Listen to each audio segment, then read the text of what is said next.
শিক্ষার্থীবৃন্দ, এ পর্বে আমি মাইক্রোসফট এক্সেসের ইন্টারফেসটি নিয়ে আলোচনা করব। তো আমি এখানে মাইক্রোসফট এক্সেস প্রোগ্রামটি ওপেন করে রেখেছি। আমি মাইক্রোসফট এক্সেসের প্রোগ্রামটি নিয়ে আসলাম।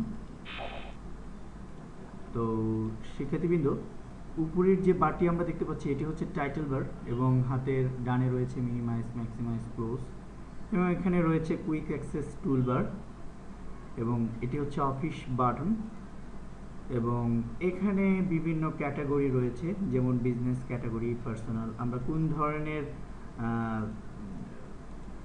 ডাটা আমরা তৈরি করতে চাই, টেবিল আমরা তৈরি করতে চাই, এখান থেকে কিছু ডিফল্ট তৈরি করা যাবে।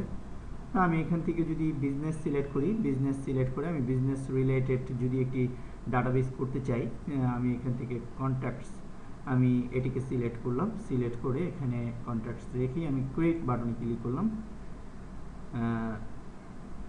দেখুন শিক্ষার্থীবৃন্দ, আমাদের এখানে কিন্তু অটোমেটিক্যালি কিন্তু একটি টেবিল চলে আসছে, যেমন first name, last name, email address, business phone, company এবং জব টাইটেল।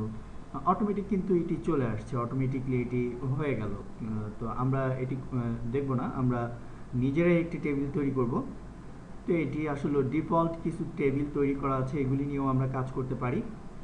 আমরা এখানে 4টি ট্যাব দেখতে পাচ্ছি, এগুলোকে বিভিন্ন ট্যাব বলা হয়, এবং প্যালেটের আন্ডারে রয়েছে বিভিন্ন প্যানেলস, এবং এই পুরাটিকেই বলা হয় রিবন। এই রিবনের ভেতরে রয়েছে বিভিন্ন প্যানেলস।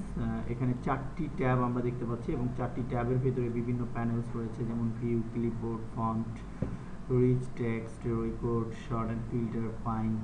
এরকম প্রত্যেকটি ট্যাবের ভেতরেই একটি করে বেশ কিছু প্যানেলস রয়েছে। তো এটি ছিল মূলত এমএস অ্যাক্সেসের ইন্টারফেস। আমি পরবর্তীতে একটি টেবিল ডিজাইন করে আপনাদেরকে দেখাবো ইনশাআল্লাহ।